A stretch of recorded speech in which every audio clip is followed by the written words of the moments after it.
And now it's time for the only YouTube content creator whose content is so bad, it makes you want to vomit. Hello, ladies and gentlemen and ladies. I am Greg, your host here on The Blind Guy Show. How is everyone doing this week? I have been doing YouTube for about 2 years now, and it occurred to me that I don't think I've told you all my vision loss, blindness story. So I think that's what I'll do today. Stay tuned. The Blind Guy Show. Time heals all things, except these crazy eyes. Alright, so the story starts when I was around 5, and I was diagnosed with congenital glaucoma.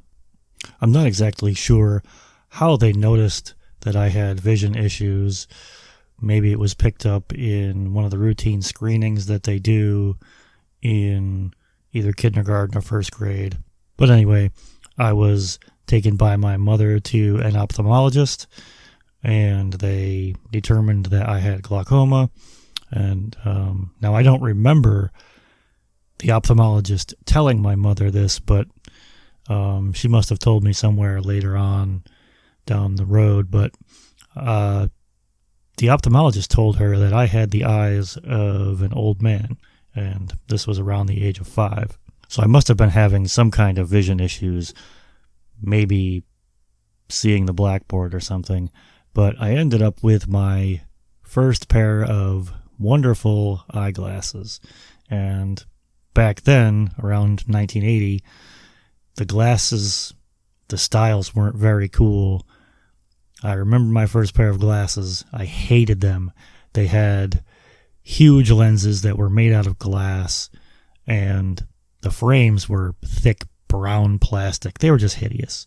I know that I didn't like them because I do remember taking them off and holding them out the window of the school bus, probably ready to drop them out and get rid of them. But the bus driver yelled at me, "Get your hand in the window." And she must have known what I was doing, because she kind of gave me a look when I got off the bus. Then around the age of, I think, 8, my doctor referred me to Will's Eye Hospital in Philadelphia, Pennsylvania, where they performed a surgical procedure called a trabeculectomy, in which they make a surgical drain in the trabecular meshwork of the eye. And the following year, I had the same procedure done on the other eye. And that was supposed to stabilize the glaucoma. I was actually put on several eye drops for quite a while. I think there was 3 eye drops, some kind of ointment, and a pill form medication, which I remember being very harsh and nasty. And to this day, I cannot remember the name. I think it started with a D, Diamox maybe. So anyone out there that has glaucoma listening, if you know the name of that medication, let me know in the comments. And I was on those eye drops and ointments and pills well into my teens. And my vision decreased over the years. So by the time I was a senior in high school, I was wearing literally Coke bottle glasses. Thick, ugly, and, well, at least by that time, the frames looked a little better.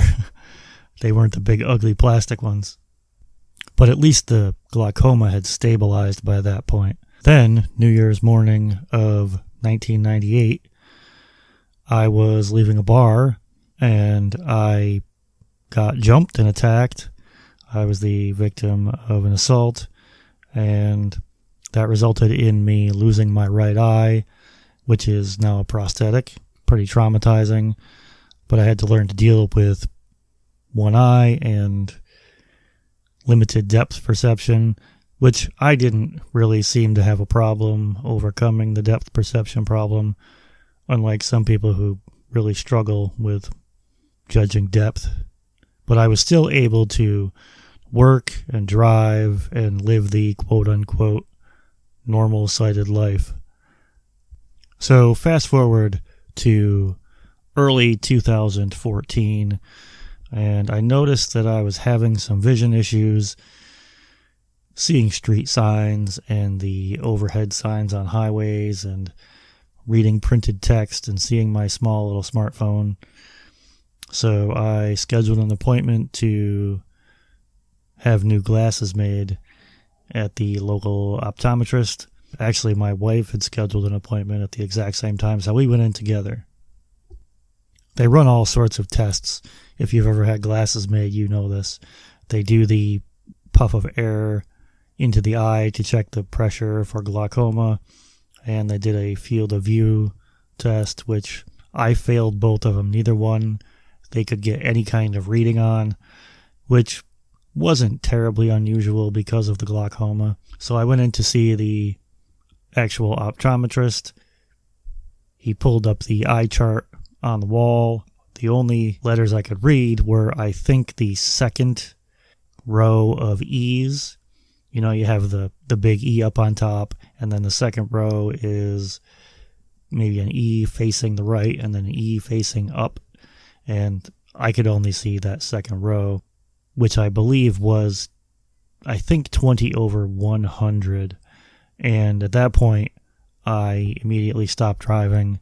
My wife and I scheduled an appointment with my ophthalmologist for, I think, the next week. And when he did the testing, he found that my eye pressure was in the upper 50s, which is like dangerously high. I was then put back on all sorts of eye drops and that nasty pill again. And then we scheduled a tube shunt surgery for the next week.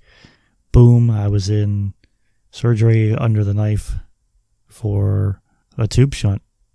And a couple days after that first tube shunt surgery, it was complications galore.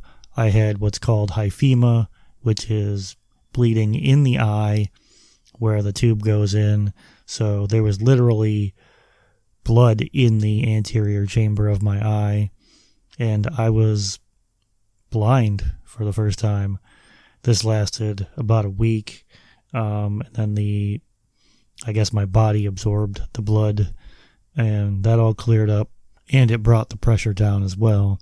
So about 7 months later, late October of 2014, he had to do another revision because the tube shunt, for some reason, was moving around on the surface of my eye.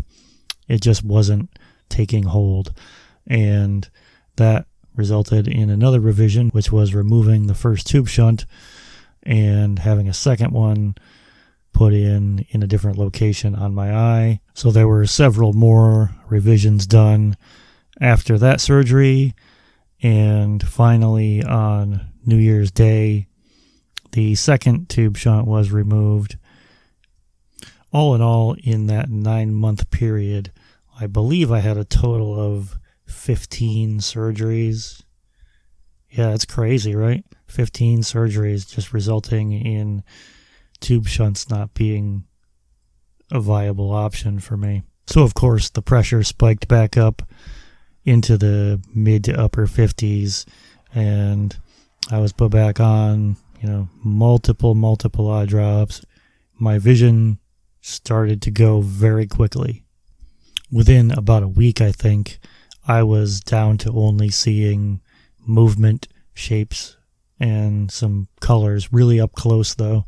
So I really didn't have much vision at that point. On January 12th, 2015, my family medical leave had ran out, and I was unfortunately terminated from my job because I was not in contact with the New York State Commission for the Blind or my local rehabilitation center for the blind. So there was nothing that I could do to really save my job.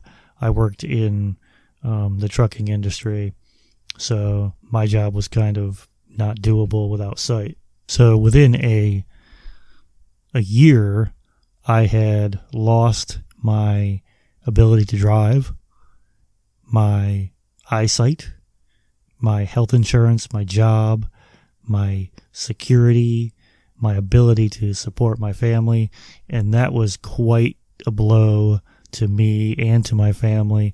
I was really reluctant to have my ophthalmologist declare me blind. It took me, I don't know, months, I think 2 months, before I was actually able to say, yeah, go ahead and do it. But that was probably the best thing that I could have done at that point, because this opened me up to getting in contact with the Commission for the Blind, who then put me in contact with my local vision rehabilitation. And, we got the ball rolling from there, which meant O&M training, talking products, computer skills. And I got my first iPhone about 9 months into my blindness. So it wasn't all bad. I've had the opportunity to meet so many great people, do so many great things. And while, hey, I might miss my vision, I might miss seeing everything in the world, but it has also opened up so many new doors for me. Well, I guess that right there is about the end of it. Other than starting my YouTube channel here and creating this great community around it. I guess that's my vision loss blindness journey. What do you guys think? Pretty rough, huh? Well, it wasn't that bad. Anyway, there it is in a nutshell.